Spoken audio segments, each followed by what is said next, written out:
Hello friends, आज मैं आपसे बात करूंगा 6 ऐसे तरीकों पे जिससे आप जान पाओगे कि आप कैसे पैसे बचा सकते हो या कैसे अमीर बन सकते हो। ये तरीके जो मैं आपको बताने वाला हूँ हो सकता है आपको सुनने में थोड़े से अजीब लगेंगे, मगर इन तरीकों को अगर आप अपनी ज़िंदगी में इस्तेमाल करोगे तो आपको बहुत ज़्यादा फ़ायदा मिलेगा इसमें। अगर आप सच में इस सब्जेक्ट के ऊपर गंभीर हैं तो इस वीडियो को एंड तक ज़रूर देखना, तो आपको बहुत कुछ सीखने को मिलेगा। हाँ, अगर आपको वीडियो अच्छी लगी तो इसको लाइक ज़रूर कर देना और ज़्यादा अच्छी लगी तो शेयर ज़रूर कर देना। और अगर आप इस चैनल के ऊपर नए हैं तो वीडियो को आप इस चैनल को सब्सक्राइब करना ना भूलें और बेल का आइकन बटन ज़रूर दबा लें।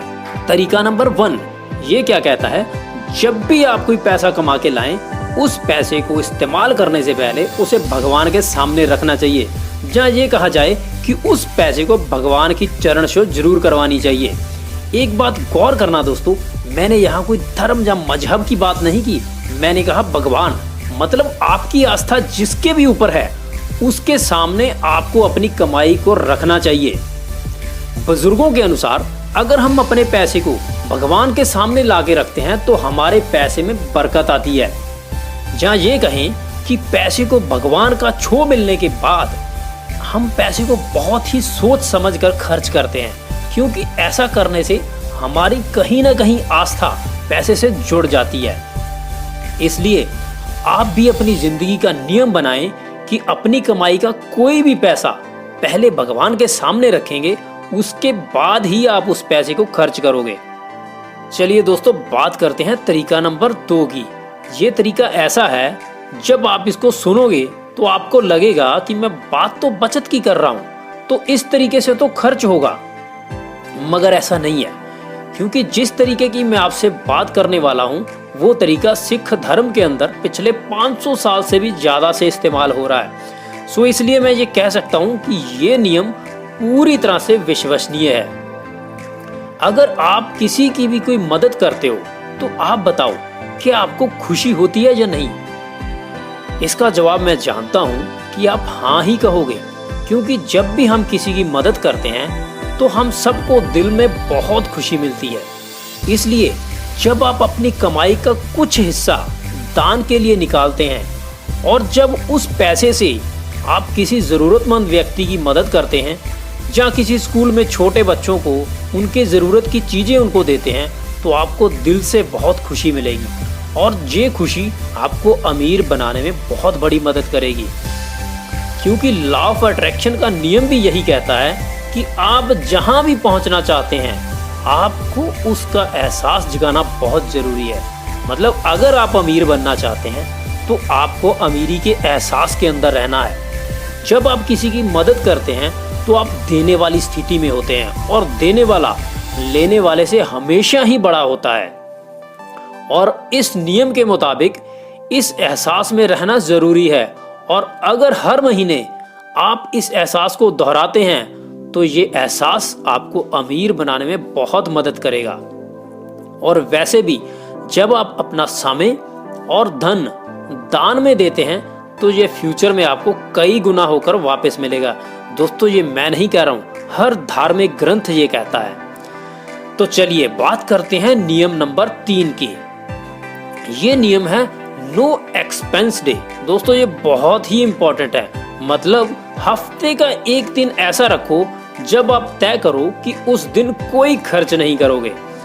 उसका मतलब ये कि आप हफ्ते का कोई भी दिन चूज कर सकते हो, जैसे मंगलवार हो सकता है, वो गुरुवार हो सकता है, जहां आप निर्धारित करो कि कोई एक ऐसा दिन जिस दिन आप कोई खर्च नहीं करोगे। उससे होगा क्या दोस्तों कि आपका कहीं ना कहीं एक्सपेंस कम होगा और आप अपनी इनकम को तो बढ़ा ही रहे हैं। इसका मतलब ये भी नहीं है कि आप अपने ज़रूरी खर्च ना करो, आप खर्च करो, क्योंकि आपका पैसा आपका ही है। आप जो खरीदना चाहते हो वो अगले दिन खरीद सकते हो। इससे होगा क्या कि आप कुछ मैक्स एक्सपेंस से बच सकते हैं। मैक्स एक्सपेंस का मेरा मतलब वो खर्चे जो हम कई बार कर लेते हैं, मगर बाद में जो चीज़ हमने खरीदी होती है वो हमारे कम इस्तेमाल की होती है। मतलब हमें बाद में लगता है कि हमने गलत खरीदारी कर ली है। इसलिए अगर हम सच में पैसा बचाने के लिए सीरियस हैं तो आपको इन फालतू के खर्चों से बचना चाहिए। जिसमें एक दिन पैसा ना खर्च करने का आपका फैसला मतलब महीने में 4 दिन तो आपको मैस एक्सपेंसेस जरूर बचाएगा। आपका एक दिन पैसा ना खर्च करने का ये फैसला आपका बहुत सारा पैसा बचा सकता है। इसलिए जब आप इस काम को अपनी जिंदगी का एक हिस्सा बना लोगे तो आपके पास कुछ पैसा बचना शुरू हो जाएगा। इस तरह बचे हुए पैसे को आप अपने फ्यूचर के लिए सही जगह इन्वेस्ट कर सकते हो। तो दोस्तों तरीका नंबर 4 ये भी बहुत इंपॉर्टेंट है। तरीका नंबर 4 क्या कहता है कि आप हमेशा कैश से ही खरीदारी करो। मेरी ये बात सुन के आपको ये लगेगा कि आज हमारी सरकार कैशलेस इंडिया की बात कर रही है और मैं आपसे कैश में खरीदारी करने की बात कर रहा हूँ। दोस्तों ये बात समझने वाली है कि जब से आप क्रेडिट डेबिट कार्ड और पेइंग ऐप का इस्तेमाल करने लगे हैं तब से आप चेक करो आपके खर्चे बढ़े हैं, कम नहीं हुए। क्योंकि जब आप किसी भी चीज को खरीदने के लिए कैश देते हैं तो आपको कैश जाने का दर्द होता है। मतलब आपने 100 का नोट दिया चाहे 2000 का नोट दिया, आपको कहीं ना कहीं उस नोट के जाने का दर्द होता है। मगर जब हम पैसा कार्ड से जब मोबाइल ऐप से करते हैं तो हमें पैसा जाने का कोई दर्द ही नहीं होता। इसलिए बहुत बार लोग ज़रूरत से ज़्यादा पैसा खर्च कर लेते हैं। इसलिए जितना हो सके आप हमेशा कैश से ही खरीदारी करें, जिससे आपके पैसे के ऊपर ध्यान रहता है। और हमेशा कोशिश करें कि जहां ज़रूरत है सिर्फ वहीं पर पैसा खर्च करें।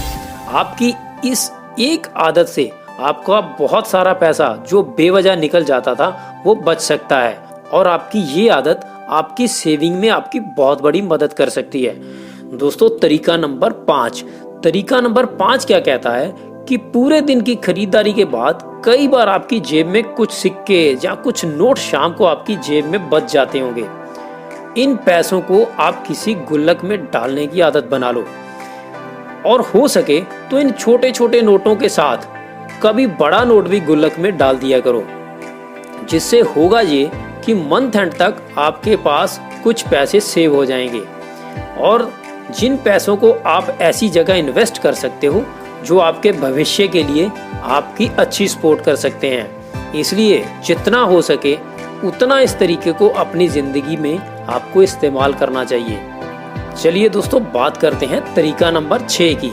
ये तरीका जो मैं आपको बताने वाला हूँ हो सकता है इसको सुनने के बाद आपको ये बहुत ही बकवास लगेगा, मगर आपको बताना चाहता हूँ कि ये तरीका ज़्यादातर बनिए लोग इस्तेमाल करते हैं और आप सब जानते हैं कि बनियों के पास बहुत सारा पैसा होता है। और अगर आप भी अपने पास पैसे की मात्रा को बढ़ाना चाहते हैं तो आपको इस तरीके को इस्तेमाल करना चाहिए। इसलिए मैं कह सकता हूँ कि जो तरीका मैं आपको बताने वाला हूँ ये बकवास तो बिल्कुल भी नहीं है। तो दोस्तों तरीका क्या है, आप अपने पैसे को अपने पर्स में ना डालकर किसी लिफाफे या किसी कपड़े की छोटी सी थैली में बांध कर रखिए। उससे होगा क्या कि आपका कैश फ्लो कम होता है और दूसरा पर्स ना रखने का जो बेनिफिट है वो आपकी हेल्थ के साथ जुड़ा हुआ है। दोस्तों डॉक्टरों के अनुसार जो लोग अपनी पिछली जेब में पर्स रखते हैं उनको रीढ़ की हड्डी का दर्द होने की संभावना उन लोगों से ज़्यादा रहती है जो अपनी पिछली जेब में पर्स नहीं रखते, जो आप पिक्चर में देख सकते हो। इसलिए आपको अपना पैसा पर्स में ना रखकर किसी लिफाफे या कपड़े की छोटी सी थैली में रखना चाहिए, क्योंकि आपको अपना पैसा निकालने में जितनी तकलीफ होगी आपका पैसा उतना ही आपके पास रुका रहेगा। क्योंकि जिन चीज़ों को हम आसानी से जाने देते हैं वो चीज़ें उतनी ही आसानी से हमारी लाइफ से चली जाती हैं, चाहे वो पैसा हो और चाहे ही कोई और चीज़ हो। इसलिए इस तरीके को इस्तेमाल करके आप पैसे को अपनी जेब से आसानी से निकलने से रोक सकते हैं। दोस्तों अगर हो सके तो आप मुझे कमेंट में ज़रूर बताना कि आपको कौन सा तरीका अच्छा लगा और आप कौन से तरीके का इस्तेमाल करने वाले हो। और इस वीडियो को ज़्यादा से ज़्यादा शेयर करना अपने दोस्तों के साथ, ताकि वो भी पैसा बचाने की इस कला को सीख सकें। और हाँ,